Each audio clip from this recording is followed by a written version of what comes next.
कृपा रावरे कीजिए।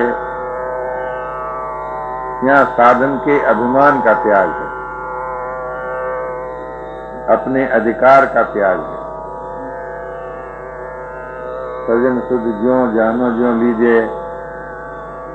मेरा कोई अधिकार नहीं है, आप जैसे चाहें मेरी सुध लें, मेरा कोई और नहीं है। तो साधन के अभिमान का त्याग। वैसे तो वो श्री कृष्ण की नित्य प्रिया हैं, तो उन्होंने गोपियों की भांति परकिया भाव की बात पसंद की। परकिया भाव में विशेष त्याग है। परकिया अपने पति पर अपना कोई अधिकार नहीं मानती और सुखिया अपने पति पर अपना अधिकार मानती है, जैसे रुक्मिणी जी। तो मालूम होता है कि मीरा जी बिल्कुल इस युग की गोपी हैं। कहती हैं मेरा कोई अधिकार नहीं है, आप जैसे चाहें मेरी सुध लें। ये आत्मीय संबंध की विलक्षणता है, मेरा कोई और नहीं है।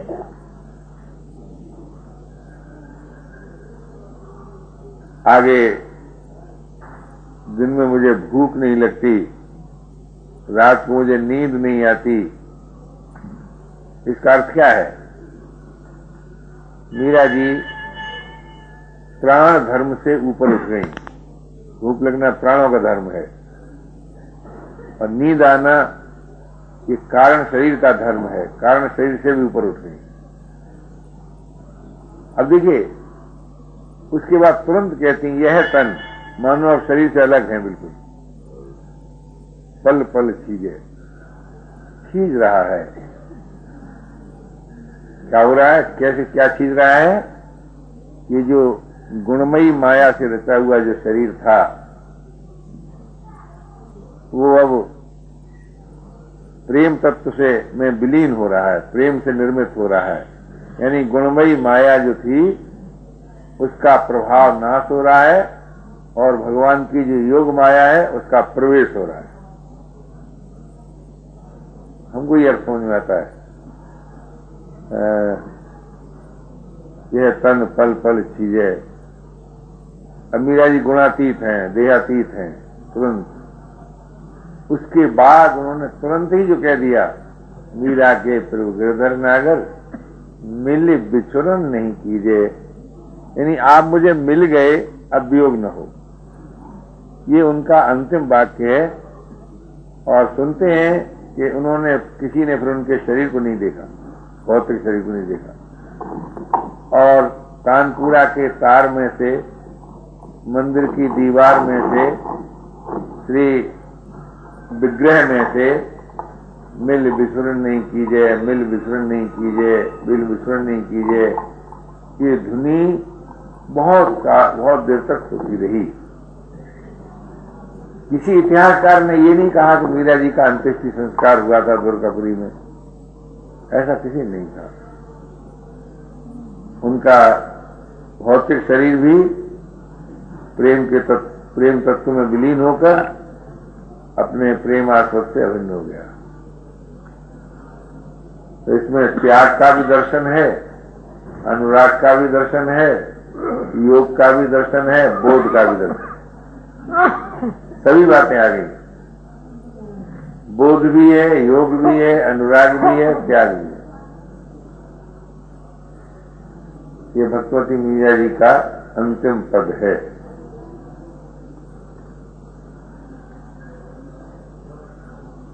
इसको आखिरी पद बताते हैं खोज करने वाले लोग।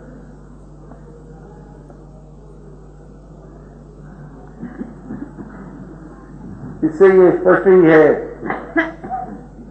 कि जो एकमात्र प्रभु को ही अपना स्वीकार करता है और ये अच्छी तरह जानता है मेरा कोई और नहीं है, और ये भली बात मानता है प्रभु मेरे हैं। एक बात जानने की, एक बात मानने की। मेरा कुछ नहीं है, मुझे कुछ नहीं चाहिए, ये बात जानने की है, ये मानने की नहीं है।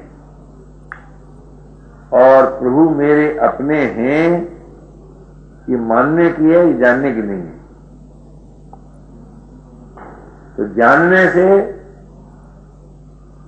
पराधीनता की, सर्व दुखों की, अशांति की निवृत्ति होती है, और मानने से अखंड स्मृति की, अगाध प्रियता की प्राप्ति होती है। यह साधकों का अनुभव है, यह जीवन का सत्य है। इसलिए मनुष्य में दोनों प्रकार की शक्तियां हैं, जानने की भी है, मानने की भी है।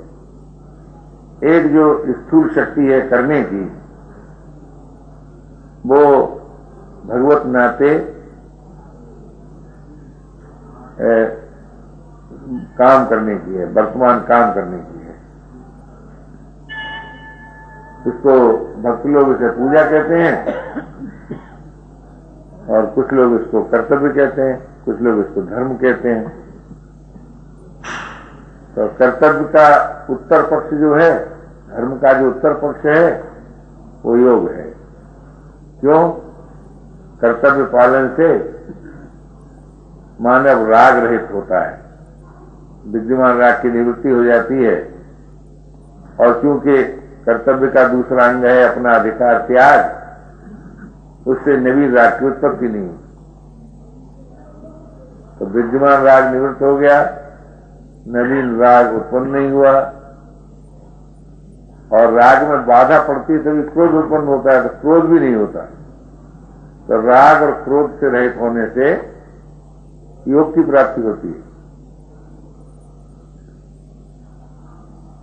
अब ये देखने में ऐसा लगता है कि इसका कोई क्या अजीब आदमी है, कहते हैं साहब राग और क्रोध रहित होने से योग की प्राप्ति होती है। क्योंकि अधिकार छोड़ने से और अधिकार देने से मनुष्य फ्री हो जाता है। फ्री की हिंदी क्या होगी? स्वतंत्र हो जाता है, स्वाधीन हो जाता है। अधिकार देने से भी स्वाधीन हो जाता है, अधिकार छोड़ने से भी। फिर उसका संसार से कोई संबंध रहता ही नहीं, क्योंकि जिसका देना था दे दिया, लेना था छोड़ दिया, संबंध क्यों रहेगा? कहना चाहिए कि वो जीवन मुक्त हो जाता है। और वैसे देखा जाए वैज्ञानिक दृष्टि से तो कर्तव्य के अंत में योग की प्राप्ति हो जाती है। योग माने अपने में जो अपना प्रियतम है उसके साथ मिलन, एकता, समीपता, अभिन्नता। मिलन की 3 श्रेणी हैं। पहली श्रेणी है समीपता, दूसरी एकता, तीसरी अभिन्नता। इसलिए पहली श्रेणी को योग कहते हैं, दूसरी को बोध कहते हैं, तीसरी को प्रेम कहते हैं। तो मानव जीवन के विकास की जो चरम सीमा है वो योग, बोध और प्रेम की प्राप्ति में है, भोग मोह आसक्ति की निवृत्ति में है। इसी का मूर्तिमान चित्र श्री भक्तिमती मीरा जी का जीवन है। उन्हें योग बोध प्रेम प्राप्त हो गया, वो तो अविनाशी तत्व है। योग बोध प्रेम वो तो प्रभु की ही महिमा है। योग भी प्रभु की महिमा है, बोध भी महिमा है, प्रेम भी महिमा है। क्या प्रभु का ही स्वभाव है, उसी से मीरा जी अभिन्न हो गई।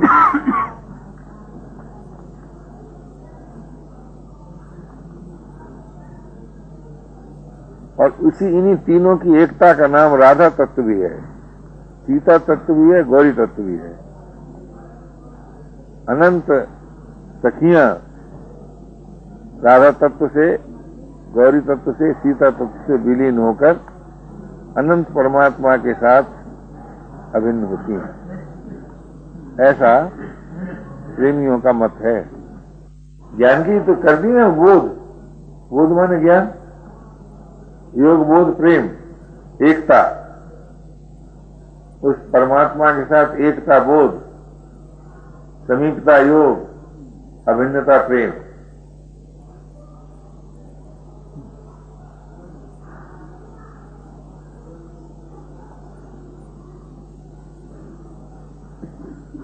ज्ञान तो एक प्रकाश है ना, भक्ति एक रस है, योग एक सामर्थ्य है। यही सब तो चाहिए, सामर्थ्य भी चाहिए, ज्ञान का प्रकाश भी चाहिए, प्रेम का रस भी चाहिए। यही मनुष्य की मांग है।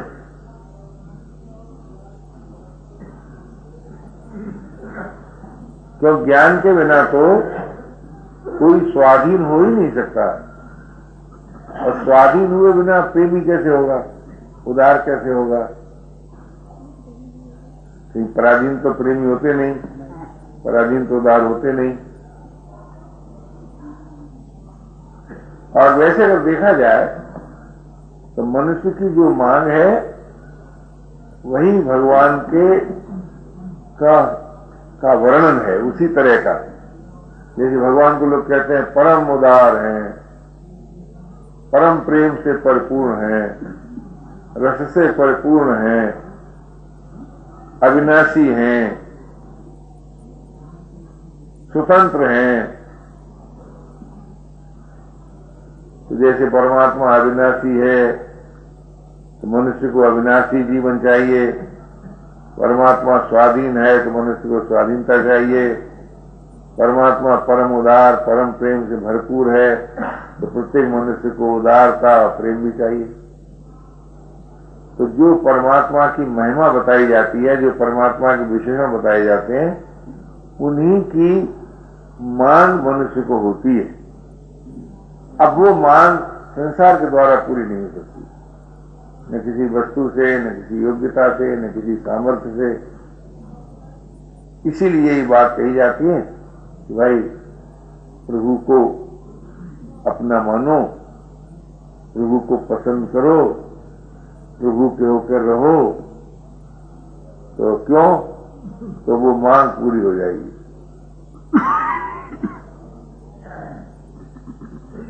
किसी भी सामर्थ्य के द्वारा, योग्यता के द्वारा, वस्तु के द्वारा मनुष्य स्वाधीन नहीं हो सका, अविनाशी जीवन नहीं पा सका, रसरूप जीवन नहीं पा सका। इसलिए विवश होकर ये कहना पड़ता है कि जगत से परे, देह से अतीत अविनाशी जीवन है, स्वाधीन जीवन है, रसरूप जीवन है, ये कहना पड़ता है। तो विवेकी जन उसको देहातीत जीवन कहते हैं और प्रेमी जन उसको भगवत प्राप्ति का जीवन कहते हैं। प्रेम में तो फिर क्या विश्वास के आधार पर कहते हैं? नहीं, प्रेम प्राप्त होने का विश्वास थोड़ी रह जाता, विश्वास हो जाता कि बोध हो जाता है। अगर जिसको अपना माना था उसमें जब प्रियता उदय हो गई तो उससे दूरी भेद भिन्नता रहती है क्या?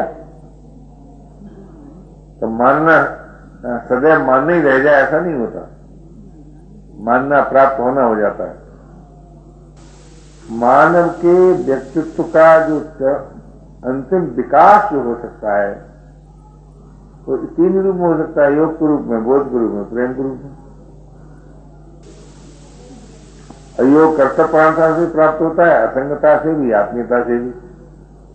विश्वासियों का योग होता है आत्मीयता से, विवेकियों का होता है असंगता से, और भौतिकवादियों का होता है कर्तव्यपरायणता से। तो कर्तव्यपरायणता से भी मनुष्य राग रहित होकर फ्री हो जाता है, असंगता से भी फ्री हो जाता है, आत्मीयता से फ्री हो जाता है। अब जैसे देखिए ना, अब व्यवहार में रहते हैं ना, तो मेरे साहब वो लड़की की शादी हो गई, क्या हो गया? उसको उसका संबंध अमुक व्यक्ति के साथ हो गया, वो उसका पति है, वो उसकी पत्नी है। लड़के की शादी हो गई तो कहीं पत्नी है, लड़के की शादी हो गई तो लड़की के तो पति है। तो पति के साथ संबंध हुआ, पहले स्वीकार किया संबंध, आत्मीय संबंध अपने हैं, तो वो योग कहलाता है।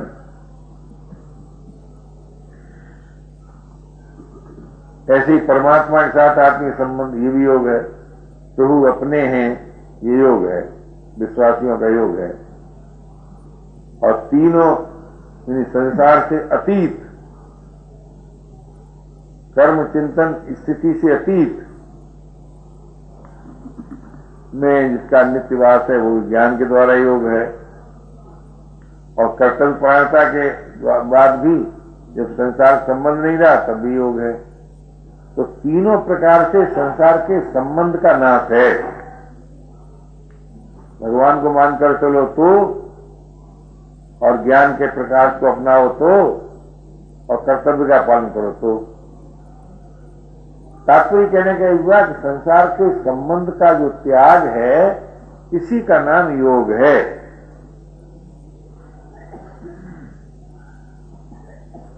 ऐसी कोई तीसरी चीज बीच में नहीं है कि संसार के संबंध को तोड़ करके अपने और परमात्मा के बीच में कोई और दूरी हो, फासला हो, कुछ तो नहीं है। यहां संसार के संबंध का त्याग हुआ कि परमात्मा के साथ योग हुआ, चाहे प्रियता को लेकर, चाहे बोध को लेकर, चाहे समीपता को लेकर। योग संबंध का तो एक ही स्वरूप हुआ। मेरे जानते संबंध से भी योग होता है ना। योग तो तीनों का फल है। अब देखिए भगवत गीता के 18 अध्याय, हर अध्याय के नाम फल अमुक प्रकार, विषाद योग, उन्होंने अमुक योग, गुणामुख योग, योग ही लगाया सब में। योग माने जो जहां सब साधनों की एकता हो जाए। तो चाहे आप कर्तव्य निष्ठा को लेकर चलें, चाहे आप असंगता को लेकर चलें, चाहे आप आत्मीयता को लेकर चलें, और चाहे तीनों को मिला के चलें। तो कर्तव्य परायणता असंगता के साथ भी है, आत्मीयता के साथ भी है, और असंगता आत्मीयता के साथ भी है, और आत्मीयता में भी असंगता है।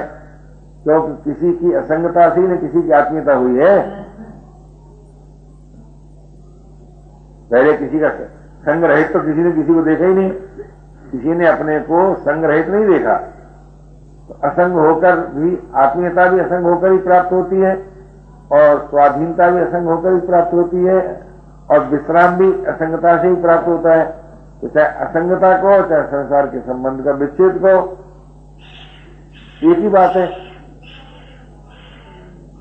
भाषा का भेद है,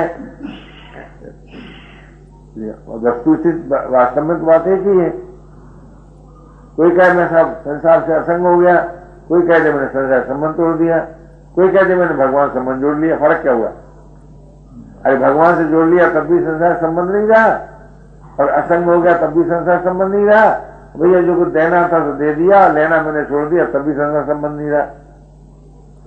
तो कर्तव्य परायणता से भी संसार के संबंध का त्याग होता है, और असंगता से भी संसार के संबंध का त्याग होता है, और आत्मीयता से भी संसार के संबंध का त्याग होता है। तो संसार के संबंध का त्याग तो तीनों प्रकार से हुआ। अतः तीनों ही प्रकार से योग की प्राप्ति हुई, और जब योग की प्राप्ति हो जाती है, योग की पूर्णता में बोध, और बोध की पूर्णता में प्रेम, ये स्वतः सिद्ध है।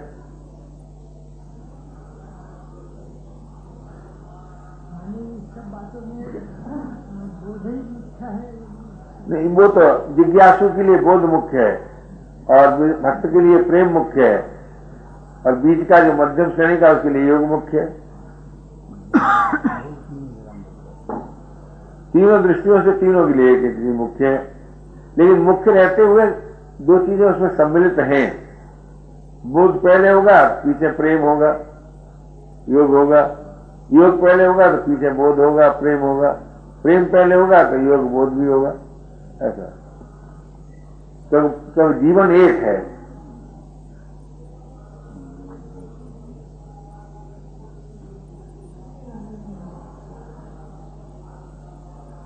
बोध होना चाहिए है? बोध होना चाहिए चीज, बोध माने वास्तविकता, जो सत्य है उसका, उसकी प्राप्ति, सत्य की प्राप्ति को होता है बोध को।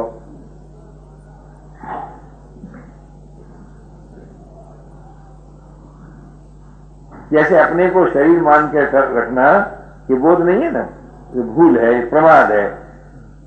ये प्रमाद की निवृत्ति का नाम बोध है। बोध माने भूल रहे कौन है? सत्य है, सत्य का निर्णय हो जाना बोध। वो नहीं, विवेक है, बोध नहीं।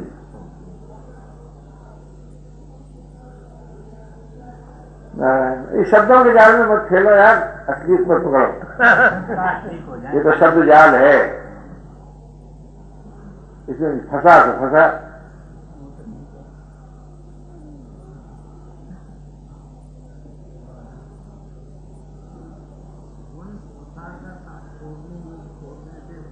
है? हाँ नहीं, हाँ ठीक कहते हैं आप, एक तरह से मांग नहीं रह जाती।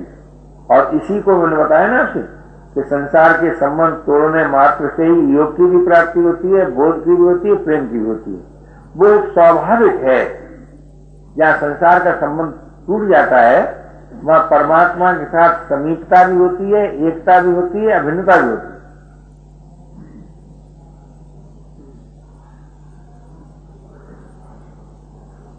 ये संसार का संबंध तोड़ना तो साधन रूप वाक्य है ना, सिद्धांत वाक्य तो है नहीं।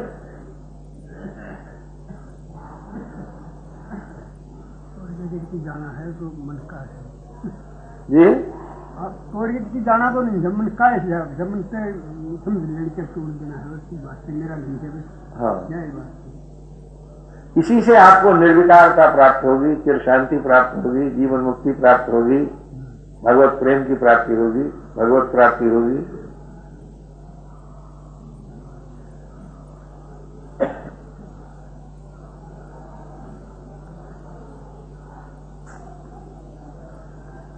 ऐसा सोचिए, संसार की सहायता के बिना अगर आपको अपने जीवन का बोध हो जाए तो फिर क्या अमर हो गए।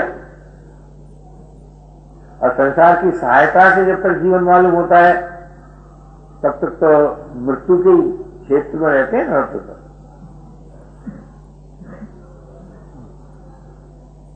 शरीर के रहने का नाम जीवन नहीं है।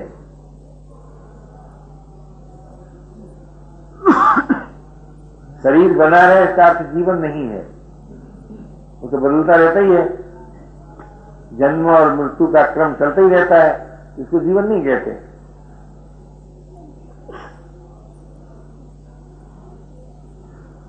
शरीर से संबंध टूटने के बाद जीवन की प्राप्ति होती है।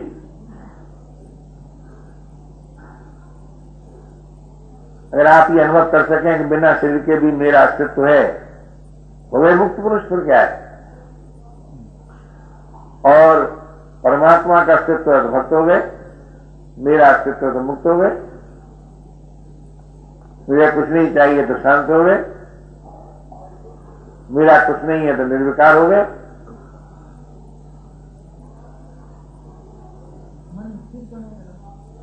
तो क्या अपना मन कभी स्थिर नहीं होगा जब तक कि मन अपना है। भगवान अपना हो तो मन भगवान में विलीन हो सकता है।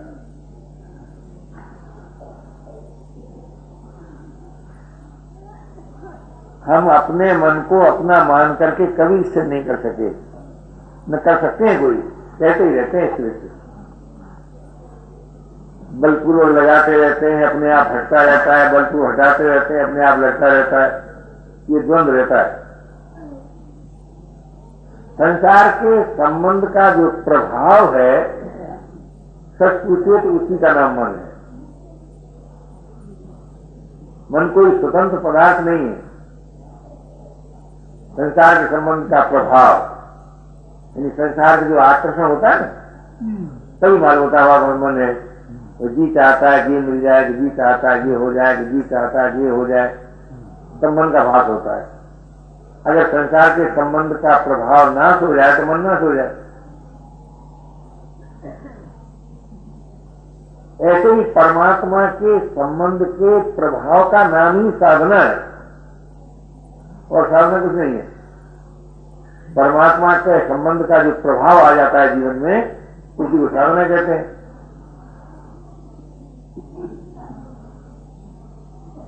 का संसार का संबंध तोड़ना आएंगी वजह है।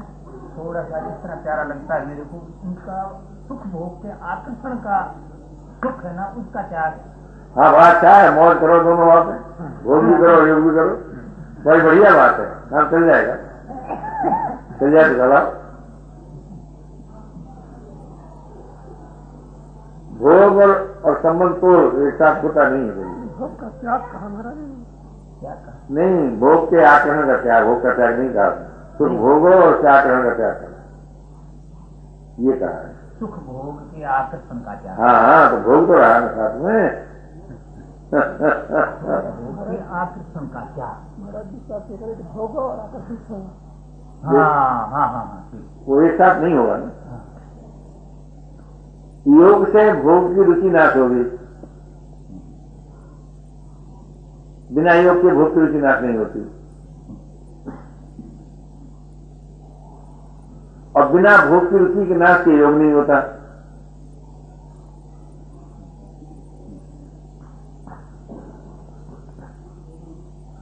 भोग का अर्थ क्या है? पराधीनता में भी जीवन है, रस है, सुख है, ये सुरक्षित बनी रहे, पराधीनता सुरक्षित बनी रहे, बढ़िया भूख लगती रहे, रुचिकर भोजन मिलता रहे, ये भोग हुआ। भूख भी लगती रहे, रुचिकर भोजन भी मिलता रहे, और खाने की शक्ति भी मिली रहे। नहीं तो ऐसे भी रोग होते हैं शरीर में कि भूख लगी और खा सकते नहीं। एक रोग था, एक महिला बेचारी को प्यास लगती थी और पानी निकल नहीं सकते, होश था, बातचीत करते थे, क्या होता है, किसी तरह से बूंद पानी चला जा सकते। तो डॉक्टर ने कहा हम गले में छेद करके पानी डाल सकते हैं, तो राजी नहीं हुई।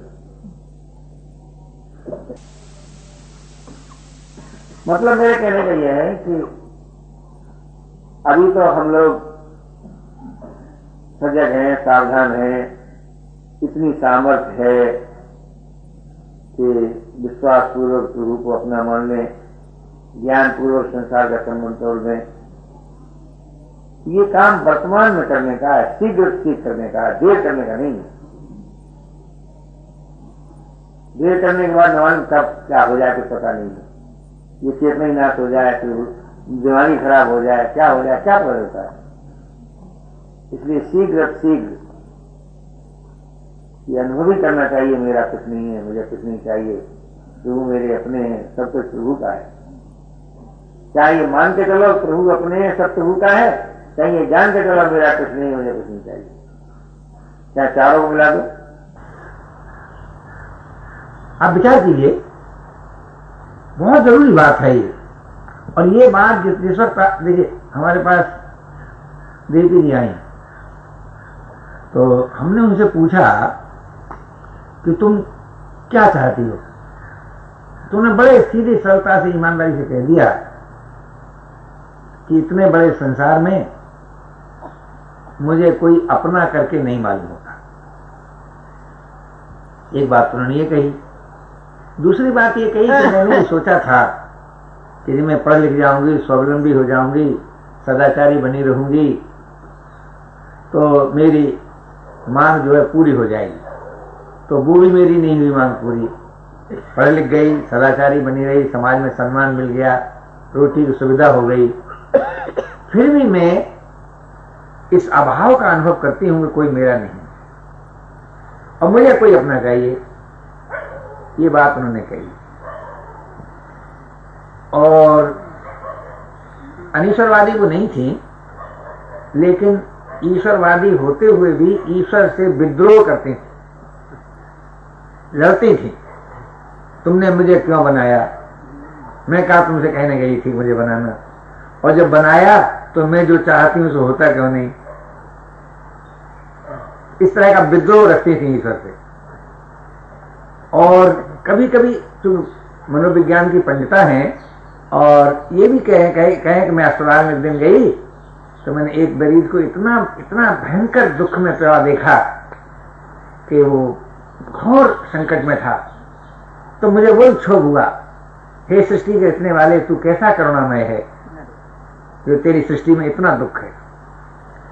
तो इस तरह से अनेक प्रकार से उनके जीवन पर एक ऐसा गहरा प्रभाव पड़ा कि मैंने पढ़ लिख कर भी पूर्ति तृप्ति मेरी नहीं हुई, रोटी खमा खाकर भी तृप्ति नहीं हुई, समाज में स्थान पाकर भी तृप्ति नहीं हुई। अब मुझे कोई अपना चाहिए।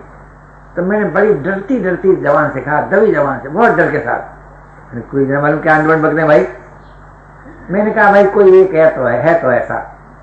बोले ऐसा इस पर मेरा विश्वास ही नहीं होता, ये उन्होंने कहा। तो मैंने कहा ठीक है, ये तो बात सत्य है, विश्वास नहीं होता। बोले हाँ ठीक है, सरलता से उन्होंने ईमानदारी कह दिया। तो हमने कहा देखो वो हमारे मित्र हैं और हम भी उनसे प्रार्थना करेंगे, और तुम एक दफा ये तो कह दो कि तुम मुझे अपना विश्वास दे। मैं आपसे क्या निवेदन करूं, प्रभु की महिमा, कि वही देवकी जी आज यूं कहती हैं कि जब मैंने ये पसंद किया तो उन्होंने मेरे करने वाली बात भी की, अपने करने वाली बात भी की। मुझे तो आश्चर्य होता है कि आप भगवान पर बात करते हैं, निर्जीव होकर बात करते हैं। ये निर्जीवता नहीं चलती इस पर तुम प्यारे, इसमें हृदय चलता है, जीवन चलता है। भगवान यदि है, मैं आप ही नहीं कहता हूं, मेरे लिए तो है ही है, तो अभी भी वैसा ही है जैसा कभी था। उसमें कोई परिवर्तन नहीं हो गया है, उसकी महिमा नहीं घट गई है, वो कुछ बदल नहीं गया है, वो अभी भी वैसा ही है जैसा था। ऐसी बात नहीं है कि उसमें कुछ परिवर्तन आ गया हो। पर हम भगवान को जरा पसंद करते हैं क्या, चाहते हैं क्या? और नहीं, मैं आपसे पूछता हूं, आप जो चाहते हैं वो नहीं मिलता है, तब तक आप चैन से रहते हैं क्या? तो आपको चैन क्यों है? अगर चैन है तो साफ जाहिर होता है कि आप भगवान को भी चाहते नहीं है। नहीं, चैन क्यों मिला? मान लो भगवान न मिले, हमें विधि न मालूम हो, हमें तरीका न मालूम हो, हम न जानते हो कहाँ है कैसे हैं, लेकिन जिस जो हम चाहते हैं वो बात पूरी नहीं होती, तो आदमी को चैन से रहता है क्या जी? आप कैसे चैन से रहते हैं भाई? कैसे चैन से रहते हैं? अगर नहीं तो फिर आपका भगवान एक कल्पना है कोई आपकी अपनी, जरूरत हुई तो बैठकर भगवान की बात कर ली, जरूरत हुई अपना और काम कर लिया। आप सोचिए, किसी का लड़का खो जाए, उस माँ के हृदय को देखिए क्या दशा है, क्या दशा होती है देखिए। फिर तो क्या उतनी भी योग्यता हमें आप में नहीं है? क्या आप किसी चीज के लिए व्याकुल नहीं होते हैं? क्या होते हैं? ऐसी बात नहीं है कि आपके जीवन से व्याकुलता निकल गई है, ये नहीं है। जिस बात को आप पसंद करते हैं वो बात पूरी नहीं होती है तो आप व्याकुल भी होते हैं, आप क्षोभित भी होते हैं, आप पूरी पूरी कोशिश भी करते हैं।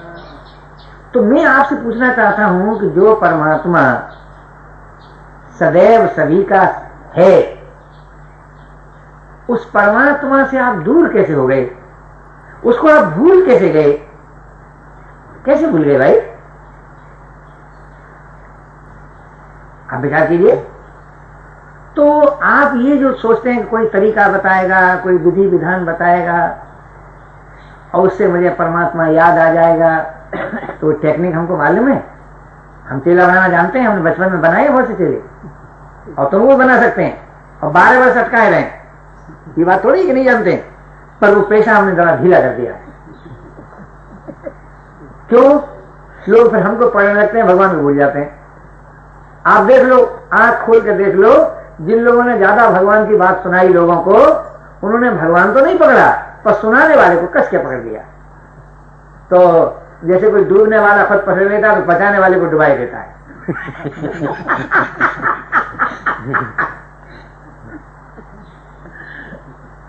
आप विचार करके देखो। इसीलिए जब तक आप इस बात का ठीक अनुभव नहीं करेंगे, अगर आप ये मान के चलेंगे अरे भैया हम साधारण आदमी को भगवान कैसे मिल सकता है, तो आप भगवान की बात क्यों करते हैं? बोले अभी कैसे मिल सकता है, तो अभी बात क्यों करते हैं? भगवान कोई खेती है जो आज बोएंगे कल उपजेगा परसों मिलेगा? भगवान कोई ऐसा वृक्ष है क्या आज लगाएंगे 12 वर्ष में फलेगा? भगवान तो ऐसी चीज नहीं है। भगवान तो वर्तमान में मौजूद है, ज्यों का त्यों मौजूद है। जैसा सतयुग में, वैसे ही त्रेता में, वैसे ही द्वापर में, वैसे ही आज, वैसे ही तुम्हारे लिए, वैसे ही हमारे लिए, वैसे ही सबके लिए।